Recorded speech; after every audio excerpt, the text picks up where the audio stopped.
My guest today is an old friend of mine, Dan Golden, the president and co-founder of BFO. He's the other half of Dynamic Duo. We've already talked to Steve, so some of you will know a little bit about the background of the company. But I thought it'd be fun to hear the other side of the origin story. So welcome. Thanks, Dan, for coming on. Wonderful to be here. So I thought just an easy way to start. An easy way to start is talk. What is BFO? What does it mean to you? What do you guys do that's different than the 3 billion other digital agencies? And what makes you you?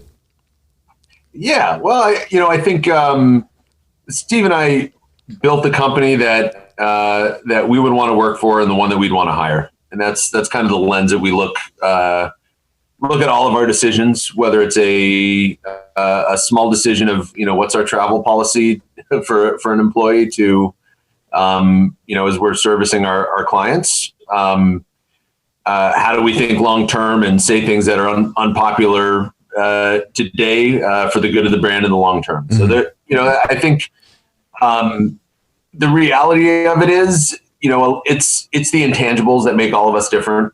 I could give you the pitch about our processes and our track record. I mean, that is the brands that we've been able to work with and show success with. That's a step ahead of most of those billions out there. But it comes down to there's no magic formula. We've had a lot of good luck. We've made a lot of our good luck, I think. One thing that has set things apart for us, if I look back at the 10 years in business and kind of how we've grown, is capitalizing on opportunities when they show up. And there, I think a lot of entrepreneurs or business owners, you have this vision of the way you want things to be or where you think you're going to sit in the marketplace. And we've been shooketh by what's showed up many a time. Like, if I stuck with our original business plan, which was written on napkins at 3 a.m. in Las Vegas, that's a true story. I can't wait to hear that. We're going to unpack that a little bit. Sure. Yeah. I mean, if we followed that, it would have been a shit show. And we found a lot of left turns and right turns along the way. Don't you have to do that though? I mean, you start with, I think when you start in a business, especially if you're younger, you start with a little bit too much bravado and a little bit, this is going to work. This is how it's going to be, only to find out that it's not going to work at all, but you can make it work, but you got to start over. You got to redo it. And the start over happens all the time, right? That's like every year you're looking at what you got to do, how you're going to do it. You don't set it and forget it. Yeah, that's pride that you need to get over quickly if you want to stay in business. Of I'm so committed to making this work, and my idea is so right and so good. Hot damn! I have probably 135 Google Docs of different positioning ideas, products, and 90% of them don't see the light of day. Yeah. I'm giving some advice here, is the pride in your own ideas thing. And listen, to be successful, a lot of it does take hard work and grit and putting a lot of hours and love and time into things before it's ready to drive revenue. Yeah, it does. So there's a balance to all of that, but your ability to shift and adapt to the marketplace and jump on an opportunity that you weren't thinking of. That's how most businesses get to the next level. Yeah. And that grit, that word you used, it's funny. That's come up in every single interview I've done. Everyone I've talked to, grit comes up. It's sort of like the secret ingredient to owning a business is you got to have grit. And if you don't have grit, you got to find a way to have grit. But I want to just go back to quick on your opening statements. I think you were selling yourself a little short on the BFO. And when you said there's no special sauce, just knowing you guys for as long as I have, I'm almost the 10 years that you could talk about. I know there is a secret sauce that you have, and it's not in any kind of analytic platform or special ad buy thing. You're good at all that stuff. You wouldn't be in business if you weren't. But I think the special sauce you guys have, and I've been in awe of it for a long time, is the attention that you pay to the lives of the employees, to working at the company and making it a place that people want to be. To me, there's a lot of lip service around that at almost any company. You know, they're either staunch, work here or leave, or they really pretend to care. And some do care. Yeah. And I just, as knowing you and Steve as, you know, friends outside of the business too, you guys have put more effort than anyone else that I know that owns businesses into crafting that experience, I guess, if you will, for employees to work at BFO. And I said it to Steve too. I think it's incredible. I think it's the dedication there is, it's not normal, and it must be a fun place to work. And I know that, like a lot of your employees that I also know, they've been there a long time. And in the digital agency world, that's not very common. That's not a thing. You don't hang around because no one's nice to you, and it's not a nice environment. That's not how it usually works. Yeah.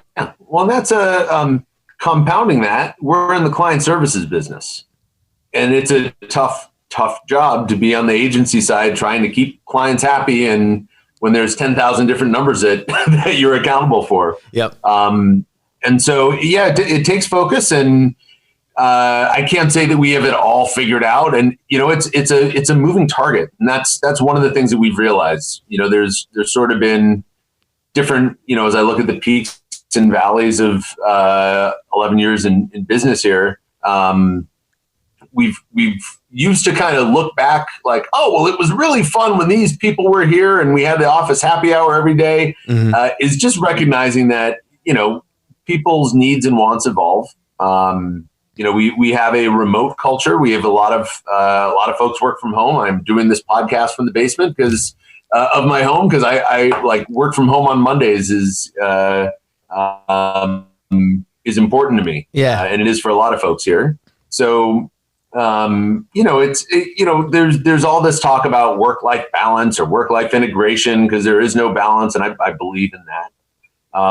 You just have to have fun along the way and find as many ways to make that happen. Well, work's going to be part of your life. Always, so instead of making it some miserable job, make it part of your life. Yeah. And have fun with it. Be goofy on, you know, there's a balance, because we need to get shit done, and there's always more work to be done than hands and hours in the day. But I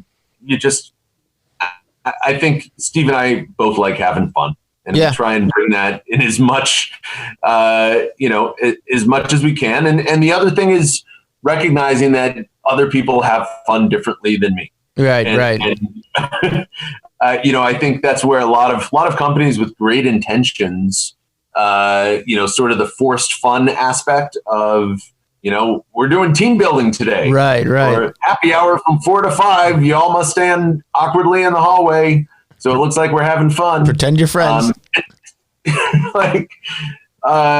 So, and you know what? You need some of that. You need some integration. Like, you know, there are, in any organization or group or family or whatever, there's going to be, I don't even want to call it cliques, but groups. Mm-hmm. And there's people you need to, you know, so in some cases, I think forcing some of that awkwardness gets people out of their shells and talking to new people, and usually good things come of that. But you can't be too forced with it. You got to keep it. We keep trying. Yeah, well, and that's what I was kind of getting at, is not, most people will say it, but there's not a lot behind it. But every time I'm talking to you guys, there's some sort of consultant involved, or you're working through a plan to figure out how to, have a better office environment, or what, there's actual effort going into it, as opposed to positive thinking and maybe just, a vision board about how it would be nice if we had this community. So we'll just say it that we like it. But instead, you guys work on it. Yeah, or the delusional thinking from most of the C-suites that everything's great. People are always happy when I meet them. So yeah, it's a moving target, and you got to keep trying. And when you fail at some things, acknowledge it, chuckle about it, and keep trying other stuff. Yeah, and learn from it and move forward in a different way. But you can talk about it. You don't have to pretend that you're infallible. That never works, because everybody but down below can see they work there. They're in it every day. So let's just go back a little bit. You mentioned 10 years, and congratulations, big milestone. 10 years in business. let's go back to how it came to be. You know, what were you doing before BFO that made you sort of suitable, you know, for you and Steve to team up and create something out of it? What were you doing beforehand, and then how did BFO start to come to be? Yeah, well, I was a very ambitious career person. Right after college, touring with the band for a couple of years. So that was my main focus prior to getting into search engine marketing. And actually, I started Be Found Local, the first version of BFO. It was a side project. So my side gig with the band was a search engine marketing internship back in 2003, nice. Right when Google launched Google Ads. So that was I picked the right thing to jump into. Yeah, I guess. And I was an intern at Consumer Guide Automotive, and Steve ran the tech team there. So we got introduced. My first job, I was a lowly intern, and we did some experimentation. Search wasn't really a thing. There was no buy-in from the C-suite, and a group of us got together and made a bunch of changes to the site. And it went gangbusters. Yeah. And then our bosses took credit for it and then asked us what happened. And we said, all that SEO shit you said no to, we implemented on these 3 makes. And that's why leads are up, 390% last month. And so we got to collaborating there. What's that? You're welcome.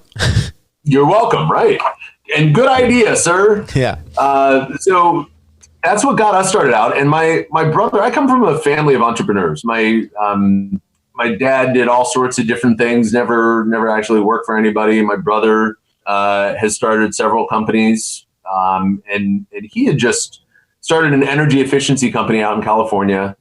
They were called Sustainable Spaces. They rebranded to Recurve. Back then, I like to call myself great at what I do, but it was just a matter of turning on Google AdWords when you weren't running Google AdWords, and suddenly it was amazing. Yeah, right. Boom. They generated a ton of leads and business from that. And he gave me, people were like, "How did you grow so fast, Matt?" And he's like, "My brother ran some campaigns for us." And so I had 5 or 6 clients on the side, and I had a day job for a long time. Where Be Found Local, I would go out into the parking lot at lunch and make sales calls. I would sit in the car. Yeah. And back then I was using Outlook, and I would get home, and from 7 till 2 a.m. I would send all my emails for the next day, and they would all go out at 6:50 in the morning. So It seemed like I was a real person on top of things. Uh-huh. And that went on, that chugged along for a while. Steve left, and he started his own consultancy. And I went to work for Performix. We were bought by DoubleClick and sold to Google back in 2007 or 8, I think. And I left shortly after that. And Steve and I had been sharing business for a lot of years, side projects or consulting engagements that he was in, where he brought me in, and it just made sense. We're a little bit yin and yin, which is different than the typical co-founder combination of the wild visionary and then the astute math guy. Mm-hmm. I think there's a little of both in all of us, but I think we're both kind of goofy whack jobs. Yeah, you are, for sure. I can attest to that. And we make it work. It's not always easy having 2 visionaries within an organization. But the best idea wins, and we've, I think, channeled our energies and in the right ways. But it's taken a lot of work. It's taken a lot of self-awareness to recognize what you shouldn't be doing and what you're not good at, and it's like a marriage. It's a lot of compromise, a lot of thinking about what's best for the company and the group. And back to the very first thing I said here of not being too proud about the wrong things. Yeah, put the ego in check. That gets in the way of progress. Yeah, got to put the ego in check in order to, like you said, if you're both if you're both having some big ideas, you got to be able to actually judge which one you should go with. And you can't always just say mine. Yes. So in these early days, you and Steve both have jobs, and you both have side gigs where you're working in the parking lot, or at least you are. Steve's probably doing something similar, and you're sort of trading clients and helping each other out where it makes sense outside of work with those businesses. So do I have that right so far? You do. Right. Although Steve was all the way in a couple years before I was. Oh, okay. Okay. And then how do you end up in Vegas writing a business plan on the napkin?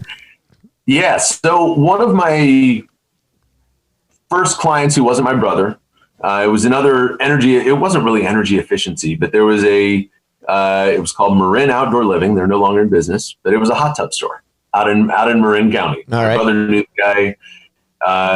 They had a quick marketing conversation. He called. I explained the stuff that I did, and he was like, "Great." So we turned on some campaigns for this one location. They sold a bunch of hot tubs, and their manufacturer asked them why, and they said BFO, or Be Found Local at the time. Uh-huh. And so we got invited to their annual hot tub convention in Las Vegas. Nice. And like I still own the URL, like Pimp My Tub, because we had all these ideas about being a digital marketing agency for this hot tub manufacturer. Got it. And they're local dealers, and that was a horrible hypothesis. But you were going to specialize in that little hot tub market and then hit all the vendors. Yeah. So we were out there, we had a bag full of swag, and we show up at this hot tub convention without a booth. I have a feeling if you had made that work, you'd still have the velour suits. I still would. Probably with a more legit explanation for why I wear them so often. sorry to derail you. Go ahead. Yeah. So, but that was it. We were Steve Anand and myself. I got to tell you about this guy because his story is incredible. But it was after the convention, after we went out drinking, we talked about sort of this, this model of going after manufacturers, mm-hmm. Channel sales. Because, before that, it was a little more focused on, Reach Local was just starting at the time. I was hideously stupid in believing that I could scale a digital marketing agency for SMBs and do it without having to talk to and service and build a company. I was convinced this could be a multi-million-dollar side project, and I could just automate everything. Sure, of course. Why wouldn't you be able to? But that's some of that bravado I was talking about in the beginning, where sometimes to just go ahead and go all in on something, you have to be a little bit delusional, and then get your reality check later and course correct. If you knew it was going to be as hard as it is, or if you knew you had to go through all the hoops that you're going to have to eventually jump through, you probably wouldn't do it. Yeah. No, that is very true. Some of the the what ifs keep a lot of people from the what's possible. Yeah, for sure. Luckily, I'm not usually bothered by what ifs. They come up as oh shits later, but I don't think of them as what ifs. Yeah. So one thing. So a distributed team. So I mentioned Anand. Yep. He was a friend of a friend from college. Brilliant person who really just wanted to get involved in a startup. And so he was kind of our number 3 for the first couple of years. And he went on we realized he was great at recruiting people. And some folks that are still with us today interviewed with Anand. And he was working remotely for us from anywhere from Malaysia to Mongolia. Wow. He's like Tony Blair's right-hand man running one of his organizations. And it was transforming the government of Mongolia and also interviewing people for Be Found Online in the morning. No, it makes sense. That totally makes sense. Yeah, no, there were people in Chicago close to our office who had a phone screen, on a video conference to Mongolia. That's awesome. And we're like, what kind of company? Who are these people? But you know what? It was a quirk. We made it work. It was funny, and he did a great job. And we've I don't know, we've always, maybe by design and maybe just for fun, we always done things a little bit differently. Or maybe it's just because of who you are. So then you're in Vegas, you're trying to put together an agency, and Steve's involved at this point with helping out the hot tub king of the West Coast? Yeah, Steve, it was Steve and I shaking our bacon on the floor there. And, you know, we got a little bit of momentum, but it was, you know, on that napkin, we did a little math. We're like, okay, well, this one's paying $150 a month. And so we just need, oh, wow. If we all want to get paid a living, we need like 400 of them. That's it. That's a lot. Like that's where we had some reality checks. Yeah. But we kept plowing along, and you know, the thought was to build that model across other manufacturer organizations. We had these like screen door install. Anyway, you know, you kind of find these niches, and then fast forward a couple of years, I was on the rooftop of a Cubs game, and it was the 7th inning, and the rooftops, it's an open bar. So I was a little bit tipsy, I would say, by the 7th inning, and I got a phone call from an old friend saying we're pitching Pep Boys tomorrow, and they just asked me to build digital. Are you still doing that agency thing you just started? And could you give us some slides for the pitch? And I slurred yes. Got a big cup of coffee. Met Steve. Stayed up all night making up a bunch of stuff we'd never done before, and pitched it. And apparently we weren't in the room. We just sent these slides over. Yeah. And of the 150 things that were presented to them, they said that they picked 2 of ours and said we need to start that tomorrow. Wow. And that's when things really kicked into gear. I still had a day job, and we had Pep Boys and Ashley Furniture as a client. Wow. And so that was when we realized that this was becoming a business, and it was time to jump in with all 3 feet. Yeah, because they probably required more servicing than the hot tub guy, right? It was could be more work. Yeah, well, and so we quickly shifted our focus from working with SMBs to working with agencies, and that catapulted us. We found a niche that other agencies didn't have depth in, and built our business through partnerships. Yeah, and that was nowhere close to the original business plan. It was opportunities that came up, and like many service firms, initially you grow through referrals and word of mouth, and that's really how we started. You know, before I wouldn't say we had a real company. Our website made it look like it initially, but you know, that's the cusp. You know, from I know a lot of folks that are a little more self-aware and about what they want to be doing, the route of being a solopreneur or a consultant versus building a business, because that's a pretty giant fork in the road, and one that I would recommend you think about and talk to people that have gone both routes. You know, I know a number of folks that have built big companies or big agencies, and that don't want to do that again. Yeah, that don't want the payroll, that don't want to all of the things that, you know, the blessings and the curse that goes with it.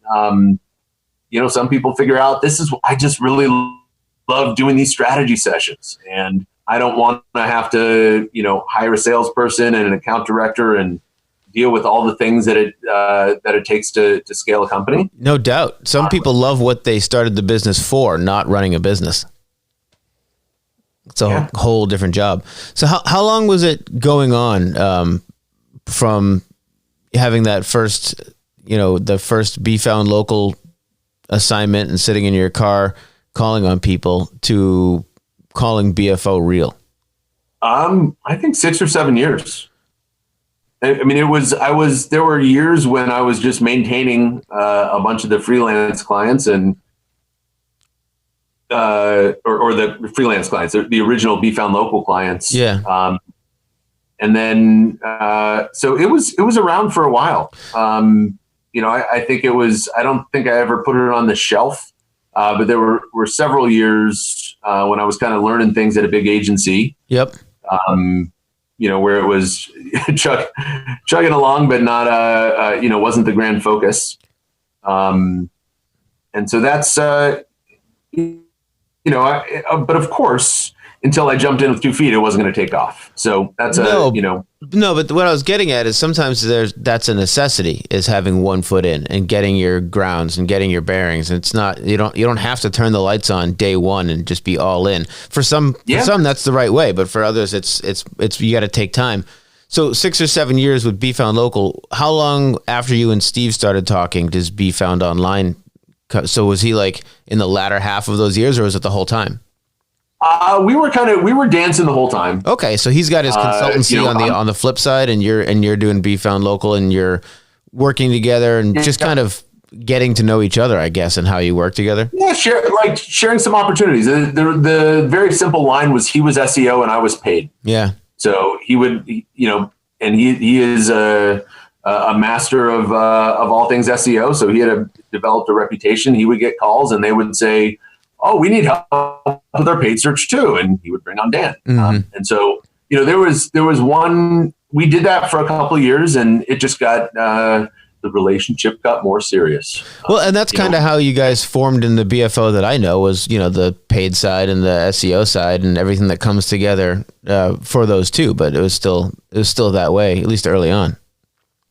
Yeah, and that one thing I would say. When I jumped in with 2 feet, I already had clients in a revenue stream, and you know what? I don't regret it. I don't regret any decisions I made, because when I stayed at Performix for an extra couple years, I learned a ton about how to do the big game, and met some amazing people and got a ton of experience. So I wouldn't have done it differently, but maybe I would have been a lot further along if I had jumped in and didn't wait till it was less scary, because there was already clients and revenue there. Yeah, or maybe you would have crashed and burned because you didn't know how to handle the bigger accounts. You never know. Yeah. So is it the Pep Boys and Ashley that makes you put the other foot in? Is that when you quit your job and you're now BFO? Yeah, that was the that was a tipping point. And it was, I was very ready, and that was where my passions were. That was back in the early days where I was up till 2 a.m. working on something every day. Yep, I remember those times. I can still do it on occasion, and I still get I still have the drive and the energy around it when I'm building a new product or something. But now that I'm older and have kids, I just can't. Right. I fail in my attempt. Yes. It's a no, a hard no.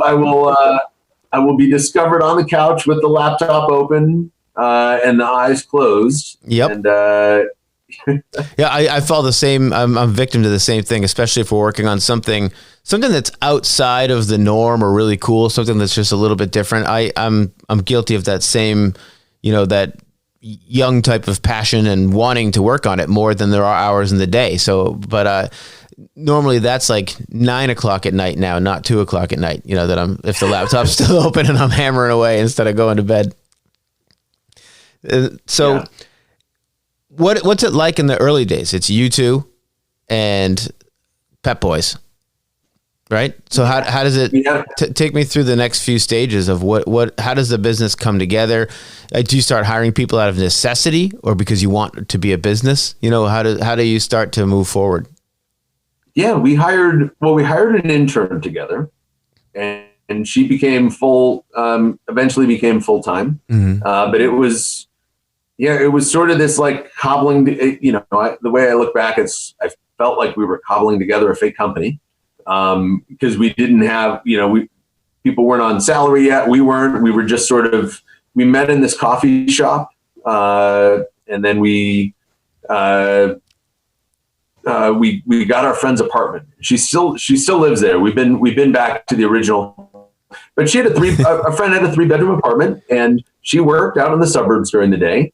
And we wanted it to be different enough that it wasn't my house or your house, and like coffee shops are obnoxious when you're in the client service business trying to make calls. Mm-hmm. So we would go to Sandy's house, and someone would be in the kitchen. Someone would be in her guest room that had a little desk.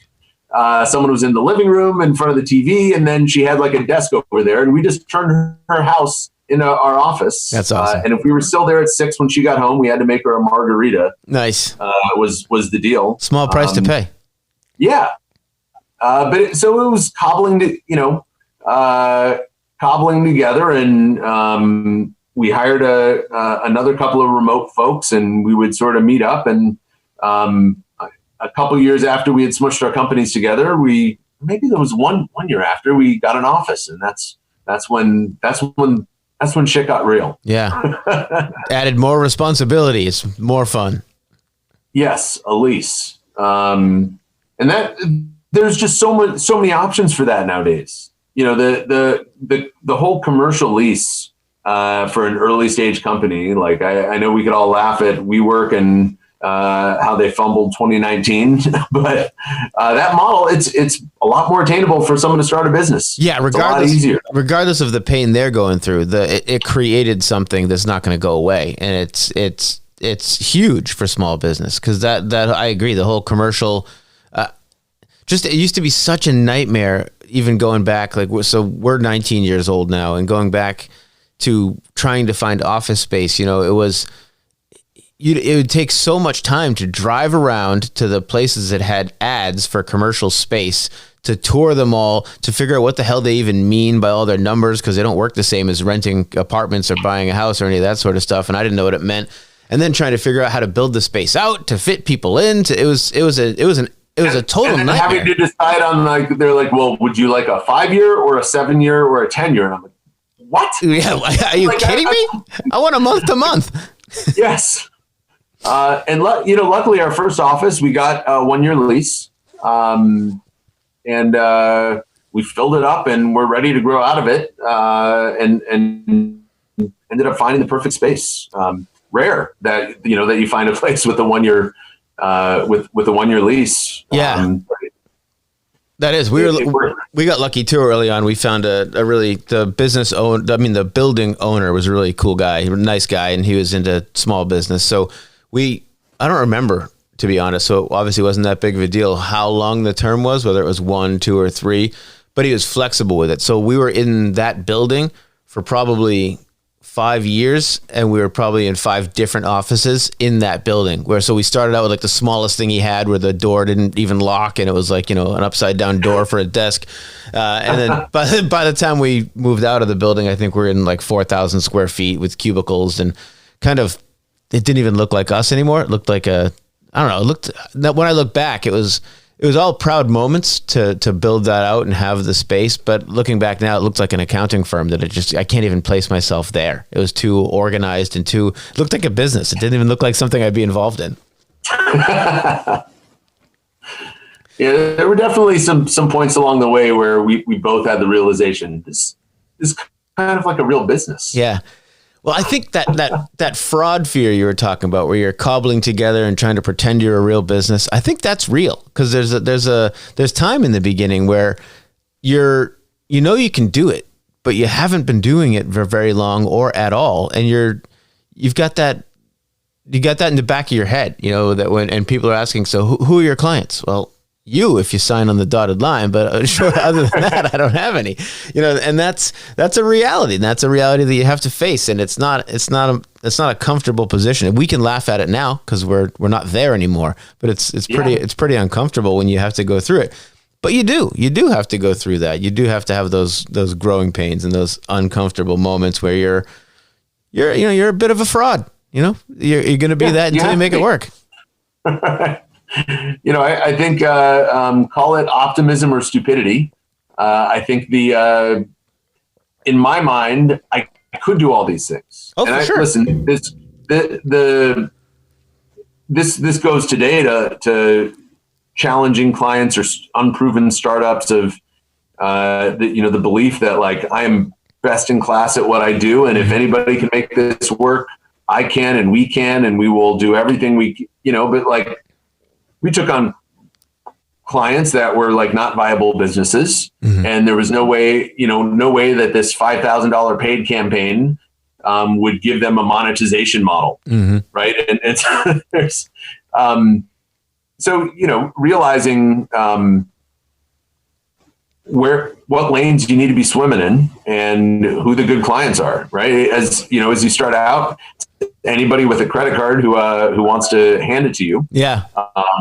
But the quicker you can get to understanding who you really want to be working with and where you can add the most value, that will save you years. Yeah, it will. And it's not only helpful from a monetary standpoint where you can be a little bit more predictable, but it's from personal reward. I find that it makes a huge difference when you can get involved with clients and projects and there are things that you want to be involved in, as opposed to, let me have your credit card and then I'll not that you're not going to do the work or not going to work hard, but it's a different thing. You're chasing that credit card and trying to have a transaction to keep food on your table, as opposed to engaging the project, with your brain or your passion or what because you're here to solve the problem for that business. It's a very different feeling.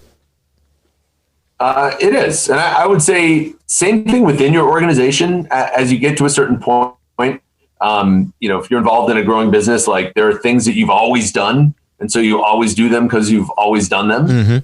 I would say when I had my first son, or I guess I only had one son. So 5.5 years ago. First son so far. Yes. I gave a lot of stuff away when I went on paternity leave. And when I came back, I didn't take it all back. I picked what I wanted to be doing and where I could add the most value. And turns out there was a lot of stuff running better when I wasn't in the middle of it. And that was eye-opening for me. Added a little humility, but also let me focus on the right areas. And that's, I think you don't necessarily have to have a kid to do that from time to time. Is just take a step back and look at where you're spending most of your time. And that can be how and where you decide to grow more of a company. Is you realize the stuff you don't want to be doing or that you're not really great at, and then find someone to do that. Yeah, what are the things you're screwing up for everybody? There was plenty. Yeah, plenty. I'm sure we all have that. One more thing about the origin story. I don't think we touched on it. What made you want to go out on your own? You had the job with doing the challenging work in the search area that you liked and that sort of stuff. What made you want to do it yourself? I've always had a drive to build things. The family thing combined with your drive, you think? Yeah. I don't think I've never described it as such. That like my dad was an entrepreneur, my brother's an entrepreneur, so I will be an entrepreneur. God damn it. In the golden blood. But of course I'm influenced by that, right? Like my dad made inventions for boats and was a real estate developer and had a retail store, like all sorts of stuff. So I grew up seeing that. And I think wanting to build something. I think I had a ton of fun with my day job when I was at Performance. Great people. I like my bosses. Like it wasn't like I was at this, like, I can't work for people moment. But I wasn't as passionate about that as I am about building something. Mm-hmm. And so I think it was really just aligning where I spend my time with my passions. And if you find something that you want to be up at 2 a.m. doing and you aren't resenting it, but you're excited about what you're doing, and then do that thing. You seem to be genuinely excited, not just by BFO or building that, but by search. Like it's been something that always seems to get the fire in your eyes if you start talking about search. And you do speeches now. You give talks and you do keynotes and that type of stuff now, right? I do. I spend a lot of time talking about this stuff. Yeah. How did that come to be? How did you go from the scrappy kid chasing hot tub manufacturers to doing the keynote speeches and educating actual digital marketers on the best practices with search and voice and all the stuff that you're doing? Yeah, I think it comes down to passion. I mean, I spent a lot of time reading about this stuff, right? There's a certain level of, experience and all of that. But I think it is, I think it's just the passion and excitement. Like I don't know, I'm a digital marketing nerd at heart, and I embrace that. And, as you sort of transition from being a practitioner to running a company, one thing I've done is found my way back into being a practitioner, back to running some of the campaigns for BFO, getting more involved in client work, because I love it and it's exciting and fun. And so I guess just not losing your craft as you focus on building a company. Yeah. Do you find the speaking gigs help you keep closer in the craft too? Because you're going to have to actually get up and give these people something they haven't heard yet. Yeah. Talk about the imposter syndrome. Like you want to be, I gotta be at the top of my game. Like and listen, I love learning from the folks that I speak to. I do a lot at, between Northwestern and DePaul. I've been teaching classes there, Steve as well. And I learned a lot of new stuff from them. And, but yeah, I basically have a PowerPoint presentation that's 170 slides long, open every day. And I read the news every day. And as I find new stuff, I update slides, and it's, that has been my practice of kind of having like a resource that I work on. Yeah. So there's sort of a purpose to going out there and reading blogs, and, that's you're either moving forwards or backwards in this business. So I'm such a victim to my own craft as well. I mean, because I know what people are doing when they release content online. We make content for people, but I'm a sucker for it. I'm constantly taking in the content that I want to watch. And, whether it's YouTube or blogs or podcasts, I love podcasts. Wherever I'm getting it, I'm taking in content constantly, and it's funny because you have that, those glasses where you know what's going on, when you can smell if they're using it for marketing or if it's an authentic piece, or not that using it for marketing is bad, but you can smell where the content comes from and what the origin is of it. But at the same time, I think I'm easier prey than regular people because I get sucked in even by the effort that it took to make the content, as opposed to just watching it and being I either care or I don't care. Right. Just to consider. No, totally. I mean, I have the opposite of banner blindness. Yeah, I see ads on a page and I'm like, I mouse over it to see who their ad server is. I click it and I watch the URL string so I can see the redirect that they're using. And then I read their UTM variables to tell me the traffic source and the name of the campaign. And then I look for the code on the landing page to see if I'm being A/B tested. Yeah. That's how I consume media. Right. Probably not mainstream, but that's the fun way to be an ad. I'm with you. I'm a sucker. But I want to talk about the business and life, because that's one of the best parts about owning a business is the business can impact your life, but you can also impact the business, where it's usually a one-way street for people that have jobs, right? So I'm sure that over the 10 years, because you guys were younger when you started the business, you didn't necessarily have wives and children. I know Steve had wives and children before you did. So in this journey, you've actually gotten married, had your family start to grow. How has the company, you don't have to rush to an answer, but how has it changed over the years? In other words, the early years when you're a bachelor ready to work at 2 a.m. and then, you're eventually going to marry your wife and then you're going to have children. And how is the business different? How have you used your influence and what's going on in your life to shape that? Yeah, well, it is, the business has kind of grown up with my family. As I think about it, those timelines kind of aligned when we met, and I was just starting out, didn't even have an office yet. Mm-hmm. And so it evolves. Everything is evolving. I think as I am. It would have been a much different turn if I had gotten married a little earlier, or if we had kids during BFO's first couple of years. That's a very different than being a bachelor with that. You think about things differently when you have kids and tuition. Yeah, yeah. I think Not just tuition, but time. Time becomes a very different thing when you have kids. Yes, I am but let's say professionally from a workflow standpoint, I'm like 5/7 the man that I used to be. Because Saturday and Sunday, man, I'm building the Lego towers and doing, I'm in it. Yep. And so, yeah, it changes. I can't say there's been one fundamental shift. It's not like I had kids and realized life wasn't about business. Like I haven't had any epiphanies like that. I feel like I've had a relatively healthy perspective on both sides of my life, even though I don't always have a very healthy balance. Like sometimes I most definitely am a workaholic, or that is a tendency that I need to fight and step back and always question myself about priorities. Yeah. I found having a family woke me up to that, and it made me much better at it. So I don't do any less work, but I'm a lot more governed about when I will work and when I will take a phone call and when I will be engaged by clients and when I will be engaged by my kids or my wife.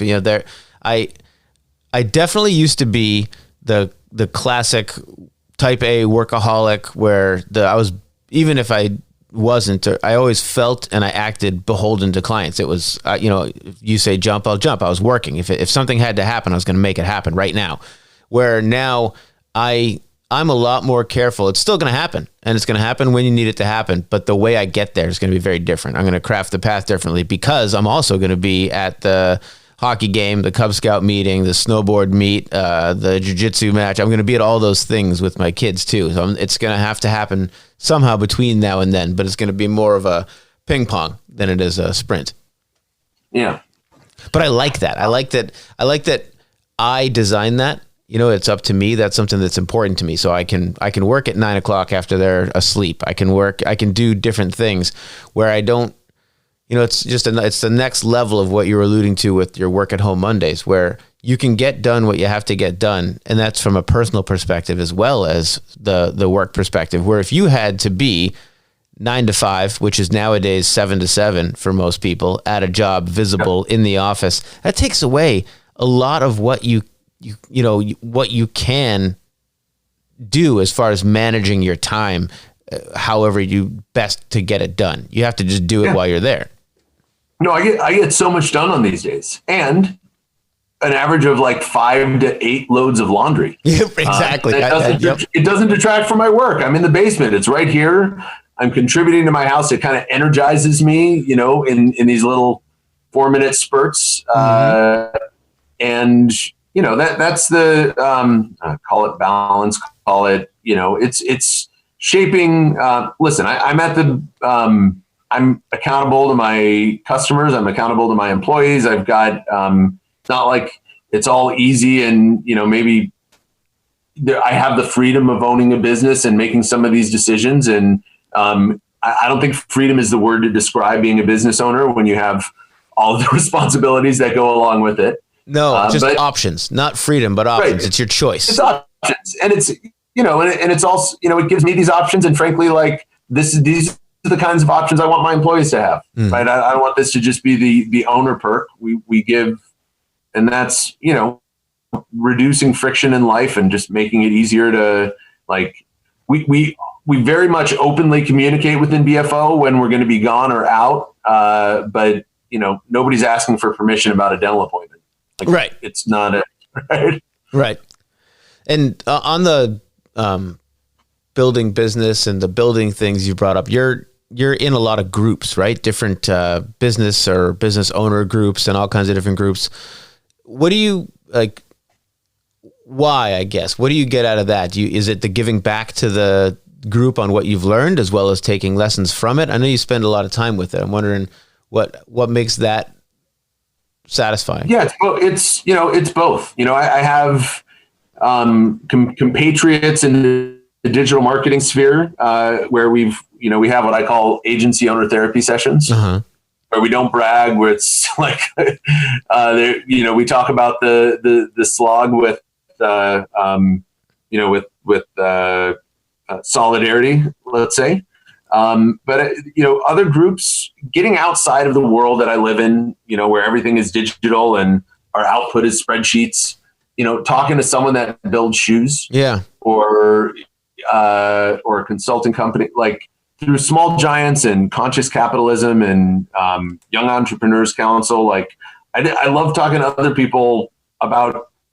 It breaks me out of my world. It breaks me out of the stuff that I stare at every day, to learn from other business leaders that are facing just very different challenges for me, that in a lot of cases, especially with conscious capitalism, like our values align in a lot of ways of the things that we care about, but we have very different business, ways of doing business, right? Like there are, I care so much about the world around me, but at the end of the day, there are businesses out there that are cleaning up the ocean, and my business is, making more money for brands. Right. So but one of those brands, one day, one of those brands might be cleaning up the ocean, and then you help them to do a better job running their business and being more profitable. And now you've made your impact on the oceans. That is that is the direction we're going. You're a hero now. We're want to work with businesses that give a damn, because we believe business can be a force for good in this world. So that's I agree. That drives us. Back to the groups. How did you find them? I know, and the reason I'm asking, I know you're into them, and specifically Small Giants and Conscious Capitalism. You've been involved in those for a while. I think that as a professional, people are constantly bombarded with, you need to network. You need to be in networking events, networking opportunities. And especially as a business owner, you get hammered with that, where most of them are a waste of time and they're not going to give you what you're looking for. And I don't mean that they're not just going to be lead factories. That's not what you go into it expecting. But I think to find a good group like the two that you've found, there's a give and a take, like you were mentioning. But how do you come across this? Did you weed out 40 to get to those? Were you lucky and you stumbled upon them and didn't ever go to any other awkward, someone looks at your name tag, so Dan, what do you do? Yeah, no, we've I've been to plenty useless networking events, and not useless, just everybody's got a business card. What I've loved about Small Giants and Conscious Capitalism is just the openness of, that's not why you go to that's not why. That's not your purpose. It's not like I'm, paying to go to an event to get leads. So that to me, when the intent is there to I am here to learn, I'm here to share. And I feel like I have found just a tribe of open people who care about each other in the world and are there to help. YEC, Young Entrepreneurs Council, right? A bunch of 20-something entrepreneurs, now 30-something. This group has aged since I started in there, but everybody just legit wants to help other people. And I'm sure we all want to do business with each other. And I've done business with a couple of folks there, but it is, finding communities of other like-minded folks that just want to help. And of course there's a give, becomes pretty apparent when someone joins one of these groups and is pushing their services too hard or not adding value in other ways. Mm-hmm. But I don't know. I would those are two great organizations, so I will happily give them a plug, but find your tribe. It's nice to have a tribe too, right? Especially of people that aren't doing exactly what you do. So there's just an inherent safe space where you can speak about, because there's a lot of, someone might be a shoemaker, like you said, and you're a digital marketer, but there's a lot of things that come together with running a business, whether it's making shoes or digital, right? So it's nice to be able to talk to people just about that, because not everybody you come across in daily life owns a business, and it's a different conversation that you can have because they get certain things. They understand certain gotchas and good things and pain points and bullshit. You can speak a different language, and it's just kind of nice once in a while to be able to. It is. I think there are there's less. Some people are afraid to share things that they're afraid of, challenges, all of that, for fear that they're going to be judged or that, I would just say in those environments, even if you're at a BS networking event where people are handing out business cards and you've got the "Why am I here?" playing in the back of your head. You just got to meet one person, and if you toss out a "get real" statement first, oftentimes that's all you need to make a legit connection with someone else is to let the guard down first, and you're going to have a much hopefully more big talk, less small talk. I think I was never patient enough. I would go to the events and everybody that would walk, it was like single serving conversations, and everyone that would walk up was waiting for their turn to speak. And it almost never felt like real engagement. I'm talking about the types of events where you all gather for a cocktail hour or whatever it is at some innovation center, and nobody's, it was, first of all, it was always at least 30% people that work for banks that were wandering around talking to you. And then it was just a bunch of other people that either don't have a business or they work in a sales role. And it was almost never like what you've got with Small Giants, or it was never just like what I have with this show, even, where I'm just talking to other business owners for an hour or 2 hours and just hanging out and commiserating or being happy. And it's nice to have those, like you were just talking about, those legitimate, honest conversations. But sometimes those environments are so guarded, and they're so, you got to figure those people too. They're sent there by their boss to go sell something, to go bring back leads, and then, so it's, I don't know. It was always hard for me. So I've always been envious of people that have found and take part in groups that they really like and they find fruitful, like you do at Small Giants. I think it's a cool thing to be involved in.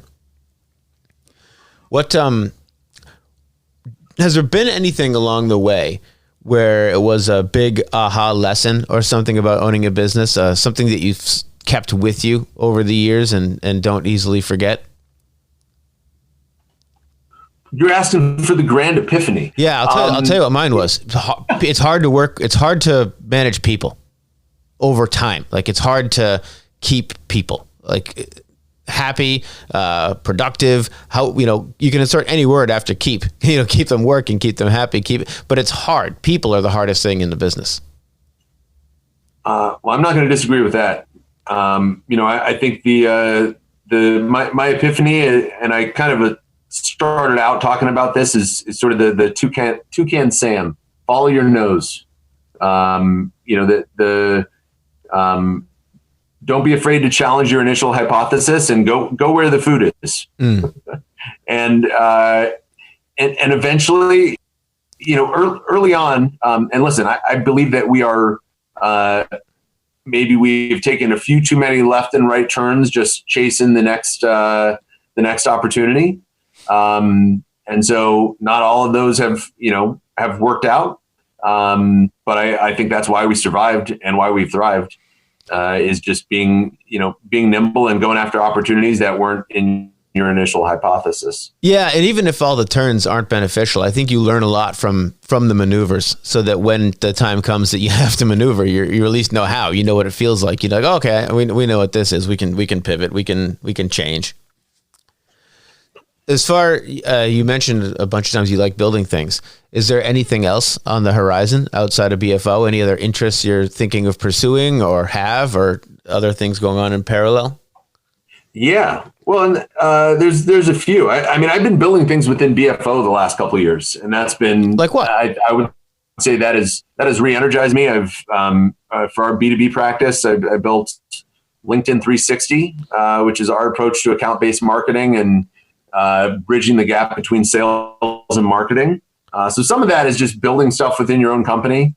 Again, if you realize, you're spending all your time operating and not actually building and adding value to the business, that's a wake-up call. And then I'm launching it's going to be a website initially for the conscious consumer movement, recognizing a gap out there of consumers that want to do good with their wallets. There's a disparate amount of resources out there, depending on whether you care more about carbon emissions versus plastics versus equal pay. Like, there are so many different things that people care about differently. And very, very excited about this project that is running in parallel to what we're trying to accomplish with BFO, and working with businesses that give a damn. Yeah, and you can no doubt use BFO to help that one get off the ground through the great googly moogly. But yes, tell me more about that project. Is it a website that's helping people to understand what's behind the products they're buying, so they can make their choices essentially? And is there political ties to it? Like, this company has kowtowed to China and changed what it does, or is it all eco based? So there's sort of five pillars that we're looking at. And it's less about like pillars within specific companies and more about how we consume. So, we consume energy, we consume products, we consume food, transportation, and then, investments in where you put your money, are kind of the most impactful pillars of what we interact with as consumers. Not just consumers who are buying products, but we consume things, right? Yeah.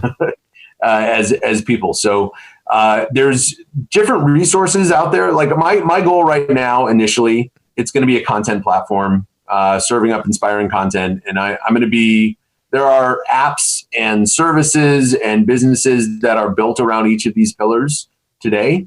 And right now, my goal is to produce great content, consolidate it into one place, to make it easy for a conscious consumer to affect change in how they interact with the world. So an educational platform where they can come to learn about. So do you envision it having an e-commerce element where brands can plug in things to buy in relation to the content? Where, if you're talking about coffee, maybe I could make some good choices on the sustainable coffee that I buy or something like that, and buy it from there. Is there going to be an e-com element to it, or is it purely education? Purely indirectly. I don't foresee it being an e-com platform. The thing that there are a lot of apps and services out there of like, come to here first if before you buy anything, and we'll tell you if it's ecologically sound or so there are a lot of, that's a really tough business to be in. Yeah. In verification business.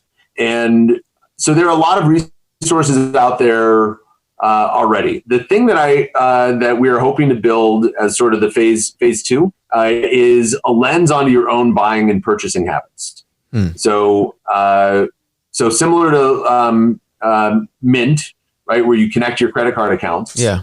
To look back retroactively and see if your purchasing habits match your values. Mm-hmm. So it's not meant to be the business police and to say like this business CEO supported this politician, and it's certainly not at all going to be defining what's right and what's wrong. Mm-hmm. It's about consciousness. It's about so there's going to be a business database component, pulling data from a number of different sources on carbon impact, CEO pay to average worker pay. There are a lot of things where there's publicly available information.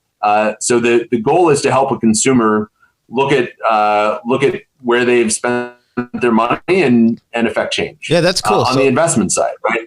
So if I view myself as someone who takes or cares about the planet, and then I look at my purchases over the last 2 years, and I'm doing business with companies known for not helping the environment or having excessive carbon emissions, then I can judge where I want to put my money going forward. But it's kind of helping to understand that, pulling the veil away from what people are doing.